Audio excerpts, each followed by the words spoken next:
Hello, আসসালামু আলাইকুম। কি অবস্থা সবার? আশা করছি সবাই ভালো আছেন। চলেন আমি আর আমার আম্মু হচ্ছে গিয়ে ব্যাকইয়ার্ড গার্ডেন থেকে কি কি ভেজিটেবলস পিক করলাম সেটাই হচ্ছে গিয়ে আপনাদের সাথে শেয়ার করব। ফার্স্টে হচ্ছে গিয়ে আমি কিছু বরবটি নিলাম, লাইক আমার আম্মু।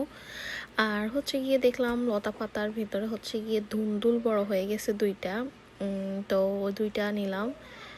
আর দেখলাম যে কিছু ঢেঁড়সও হচ্ছে গিয়ে একটু বড় হয়েছে নেওয়ার মতো, সো ওইগুলো নিলাম। ধুন্দুল নেওয়ার পরে আমরা হচ্ছে গিয়ে লতা পাতার ভেতরে আরও খুঁজতেছিলাম যে আর আছে কিনা।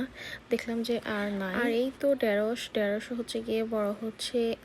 আমরা হচ্ছে গিয়ে মেবি 7-8টা পেলাম ঢেঁড়স নেওয়ার মতো। যেহেতু আমার ব্যাকইয়ার্ড গার্ডেনটা একটু ছোট, তাই হচ্ছে গিয়ে সবগুলো গাছ হচ্ছে গিয়ে লাইক একটা একটার সাথে লেগে জঙ্গলের মতো হয়ে গেছে। তো ওইখান থেকে হচ্ছে গিয়ে খুঁজে খুঁজে আমরা হচ্ছে গিয়ে বরবটি, ধুন্দুল, তারপরে হচ্ছে গিয়ে ঢেঁড়স বের করতেছিলাম। আর এই তো কিছু কিছু বরবটি হচ্ছে গিয়ে তারের বাহিরে চলে আসছে, লাইক আমার অপোজিট যে নেবারের পাশে চলে আসছে। তো আমি আর আম্মু হচ্ছে গিয়ে ওই অপোজিট নেবারের ব্যাকইয়ার্ডে গেলাম জয়গুলো পিক করার জন্য।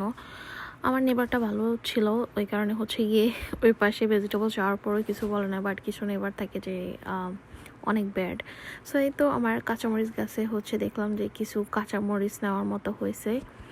তারপর এখানে ছিল বোম্বাই মরিচ, ওইগুলো লাইক নাগামরিচ যেটা আর কি, ওইগুলো খাওয়ার মতো। এগুলো প্রচণ্ড ঝাল। আর এই নাগামরিচটা হচ্ছে কি আমার মা আর বোনদের হচ্ছে গিয়ে প্রিয় খাবার, ওরা অনেক বেশি ঝাল খায়, যদিও আমি এত বেশি খেতে পারি না।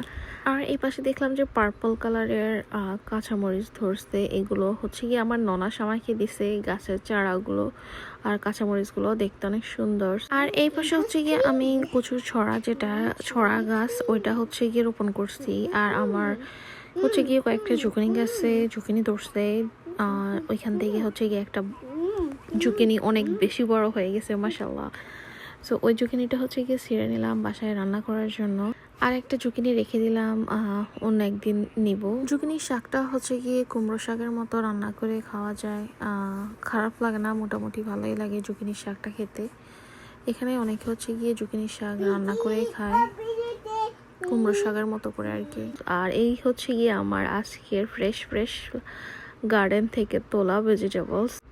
আসলে ভেজিটেবলস নিজের গার্ডেন থেকে তুলতে একটা অন্যরকম শান্তি লাগে, যেটা আমি তোলার পর বুঝতে পারছি।